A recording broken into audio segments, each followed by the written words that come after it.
demon, because Right. that's the persona that I have on social media. And so those people that and we don't have a lot of haters at all, No. except maybe that The politically correct higher ups sometimes. well, sometimes but we don't have a lot of them. But the ones they do, I just got to laugh at it, because I know that the people that know me, and they're the ones that go, no, you know what, he's a nice guy. Yeah. He's a simple, down to earth guy that. But Kenny versus Spenny specifically was the kind of show that engenders winners and losers and immaturity in that high school kind of thing. And so I have to take responsibility that I did that. So I'm not complaining about it. Oh, God, no. You never regret any, like... I don't regret... Because you kind of... Would you agree you've kind of been a little bit pigeonholed into this character your whole life? I know, but you can look down the line at most people that are in the business, never mind the level that I'm on, and you kind of get pinholed into the thing that was most popular. Typecast. Right. Yeah, sure. So but I do other things, as you know. I do music, I do Sex Toy Bingo, I do shows with you. Well, the comic book that we're... The comic, there's comic lots, books. yeah, I write a sex advice column, which... Let's talk about that. Oh, wait a second. So Okay. let me finish. Can I finish my point? Go ahead. So in a weird way, I just love being creative. And as you know, doing something that you love and getting paid for it is a real gift.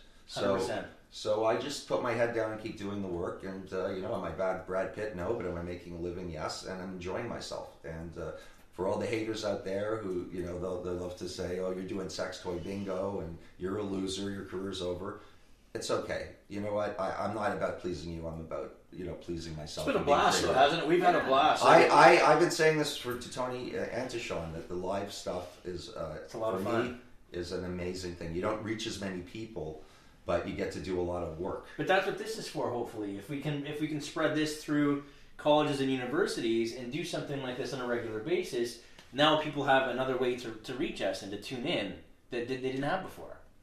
Yeah, we could think of some pretty cool topics. Right? So, okay, so one of the other things I wanted to ask about, and I know you didn't really want me to bring this up, but we've shared some long car rides together, and we've talked about a war. Specifically, you shouldn't even go there. You shouldn't even go there? No, not really, because you're breaking a bro code of some kind. No, I'm a minor philosophical thinker, and I think about things, and I try to make sense of things. Now, I'm happy to talk about another aspect of it, which is essentially that. And this was a guy named Dennis Prager, who's a radio talk show host in California. I don't know if his show's across the country. It's probably syndicated. Very smart guy, and he said something one day about, there's no difference between the races. We're all fundamentally the same. We may speak different languages, come from different cultures. However, with the sexes, there's a difference. So that really felt true to me based on my experience, okay? And so it created a few philosophies, one of which I don't really want to get into. Okay. But then it got me to think a lot about the games we play when we're single and trying to find a mate or someone to get laid with. And there was that old thing where we all know somebody who's chasing after someone who treats them like shit, right? Yep, absolutely. And by the way, this is what I can't stand. We're now having a general conversation, okay? So a general conversation is just that. There are many exceptions. So don't fucking write, I know a girl who's, or I know a guy.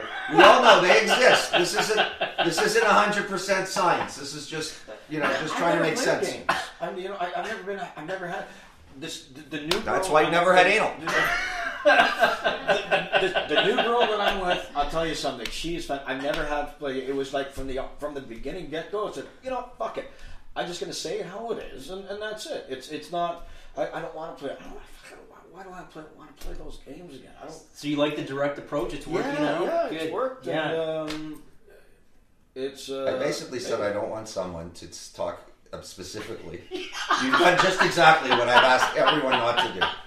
You jumped right in. I love it. You know what though? I blame the audio engineers running at 115 decibels of sound pressure in my ear on stage every night. What? You can't hear me, is what you're saying. I just smile and nod. Okay. So go ahead, continue. No, well, just this isn't a theory I came up with, but it's something that I feel like I've came up with it, but I'm sure a lot of people have come up with it if they think about it, and which is that, well, how does that phenomenon happen? Why, if someone's treating you like shit, you want them. And the only thing I could think of is that we know each other, we live in our souls and in our bodies. So we know all of our quirks and insufficiencies, right? Yep. So fundamentally, somewhere deep inside, we must think that we're not all that. We may do a couple of things that are great, but we know that we're fallible, we know our downsides, we know our weaknesses. So when you pick a mate, right, this is the classic, like the movies, what is it with Vince Vaughn and Single? Breakup? No, there's Vince Vaughn and the director now. It was their first movie, Your Money, John Favreau. Swingers. Yeah. Had that great scene where John Favreau meets a girl. Vince tells him exactly what to do, how to play the game. Yep. And he can't do it. And he calls this person over, and the answering machine keeps dying. Yeah. And he has to call her back 6 times, and he totally blows it. Yeah. And the reason is, in my opinion, why that is because if you fundamentally see yourself as flawed, then anyone who likes you that much has to be retarded. Can I say that? So then, and a lot of this is subconscious. It might be conscious in some people, but when you see someone who doesn't pay attention to you, when you see someone who's involved in their own lives and their own business, it's very attractive because you're feeling you're somehow moving up. And I hate to use up and down, but that's, I think, the easiest way to say it. So that's why people are attracted to people that sometimes don't treat them as well, and why they're push away people that are over the top. I want to be with you, because there is a game that's being played. Tony, you can be an exception, but whether you're in a relationship, a marriage, games play out. I think that, because I think the total honesty oftentimes doesn't exactly work the way it should.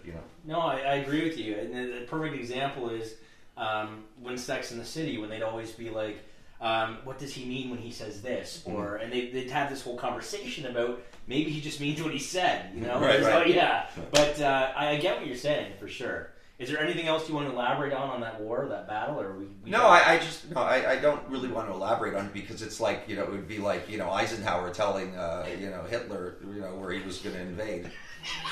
I'm not you got to keep your cards. You got to keep your cards and hang on to them because if my wife finds out what I'm thinking, I'm dead.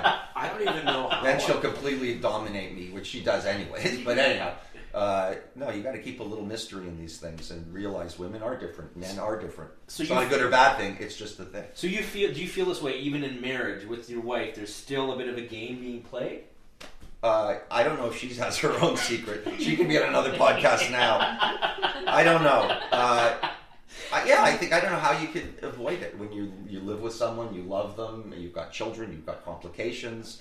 There's all kinds of stuff that goes on. There's lots of power playing. There's lots of control things that go on. Do you think that the exchange of power has a lot to do with it, and who has the upper hand? Well, I could say it this way: that I think, and most women won't admit this, is that the guy who's just 100% honest, is not a bastard in any way, does everything she asks, puts the toilet scene down, isn't a guy basically, because guys are sloppy and we're stupid. We're not as smart as men. Women, that's what I think. Then I don't think that's a turn on. Now, there'll be exceptions, Tony Lee. There will be some women that really will like a guy like that. But to me, they're not a guy anymore. They're something else. Whoa, I can still hear you. Yeah. That's just we all take in the world through our filters, and this is what I've come up with. So, sure. Now a lot of women would say, no, I want my man to be responsible, this, and that. I don't think they do. It's most people. I don't think they really do. They won't admit it. They won't even think about it. Okay. But we're different. And men have to be men and women have to be women. Nothing to do with the workplace, nothing to do with misogyny, nothing to do with any of that. Just the day-to-day things that go on in life. Fair enough. So you're still saying that even though we want to both be looked at as equals, there's still obvious differences between the sexes. And I guess that even in sort of a marriage, like the one that you're in, there's always going to be a little bit of... especially in a marriage. Especially in a marriage. Sure. So would you say that what we're talking about is there's always a negotiation taking place almost? Yeah, but it's not overt, right? It doesn't have to be a negotiation. Well, maybe not. But maybe you found somebody perfect and you're both on the perfect, both think alike, no negotiations. Like, hey. You're in the honeymoon phase. You're not allowed to talk like this. Yeah, honeymoon phase. If you're in a honeymoon phase, none of this applies. Yeah, none of this applies. But yeah, I get that. I get that you're saying, and I think that it's great how you're viewing your relationship, and I hope it stays that way, 100%. Yes. Well, yeah. And I know that you're happily married, but you have obviously gone past the honeymoon stage, and we all have daughters as well, right? Which is kind of unique because we're sitting here talking about sex and talking about things openly. Like, what kind of man do you want your daughters to end up with? I know I want one that's going to treat her well. That's going to be the guy. No, because my daughters, very privately, I'm going to teach them. You're gonna teach them. Well, yeah, I'm in the. There'll be no bro code with them. No. Right. Yeah. But yeah, look, you want to. I'm not saying that you beat the women. And no. I know what you're saying. I don't know. I think it would be absurd for me to imagine because I think that the personalities are complicated, and personalities that are thrown into monogamy and marriage and all the responsibilities that go with it even complicates it more. Obviously, on a bare bones way, you want someone that's going to treat my daughter well, and I mean, they're very young. It's absurd to even be talking about this, and someone who's good and bad. I'm talking about the kinds of dynamics I'm talking about are very subtle and very nuanced. Sure. We're not talking about it's okay to beatings are never okay. No, obviously, any of that's okay. Obviously, we're living in but here's something you'll like. If she ends up marrying, let's say, a cheater, right? That's going to be her issue, not my issue at that point. Do I want that? Obviously not if she couldn't handle it. But you know what? That's how you learn about life. You live it and you react to the things that happen in life. And you can't teach that stuff. Right. I guess that's a good point. And what I'm trying to say... And she could be cheating. Who knows? Right. But you and I... Yeah, we hope not. I mean, obviously, we hope down the road that... I don't think... And this is my thing, right? I mean, I think that as long as people are open and honest, I mean... Today, I just watched a porn that had like 30 people having a massive orgy. And I was just thinking, He's really busy. Yeah, really busy. But I was thinking like, man, I don't think I could, as hard as I try to be open-minded about these things, I still don't think with my partner down the road, as much as I want to explore new things with them, I don't think I want to share them 29 other people in the room. Yeah, exactly. Yeah, I mean, that's fine. That's just a preference. There's a certain breed of... Yeah.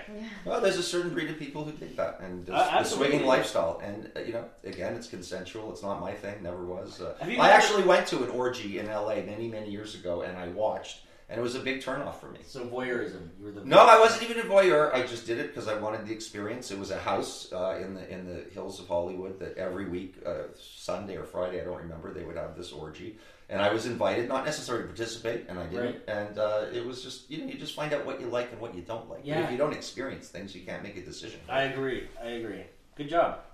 What about you? Have you ever had any... So you've never had a threesome? Have you ever had a threesome? Or multiple? Yes. Yeah, but it was so pathetic. I mean, it was just... whatever, there was so much begging and pleading and drunkenness. It was honestly, if they filmed it, it would... probably be a number one on YouTube for the just laughter, but that was a long time ago. And when I see threesomes in porn, it was nothing like that. It was absolutely nothing like that. What was it like? Describe it in more detail. It's too awkward and pathetic, honestly. What was pathetic about it? Well, because I wanted a threesome. Yeah. Because I'm a guy, and I can be honest about it. I was single. Was it 2 girls? 2 women? 2 British women. They were a lot older than me, and I'm very drunk. I can't go into the details, but it was just they were laughing a whole lot. Laughing's not good for me, and they kind of knew what I wanted, and they weren't really into it, but they thought I was so funny and pathetic that they kept it going. It was just, honestly. This sounds like the best story ever. No, well, no. Not for you. No, but he has the best story ever. You have the best story ever? Well, I don't know if you can repeat it. It's not you weren't in it, but it's someone you know. And I know. Oh, that one. Oh, God. We don't have to name names. It's generic. Yeah. No, I had a friend of mine he was on Tinder, and fucking Tinder.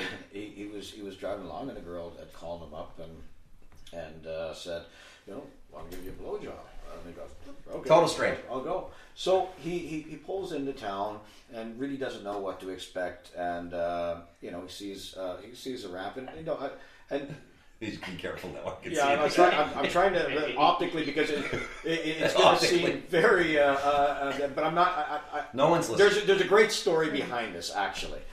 So he goes in, and the girl is physically disabled. I know this story. So he walks in, but the way he tells the story is it's wonderful because here's this beautiful woman that for whatever happened has put her in this position. Oh my God, you're ruining the story with all this. Okay, all right. No, good. So her Tinder didn't show she was. Her Tinder picture didn't show she was disabled. Well, it did, but he wasn't sure of the gravity of it. So maybe she was in a motorcycle accident. Yeah, she was completely disabled. So she was a quadriplegic, and he came in.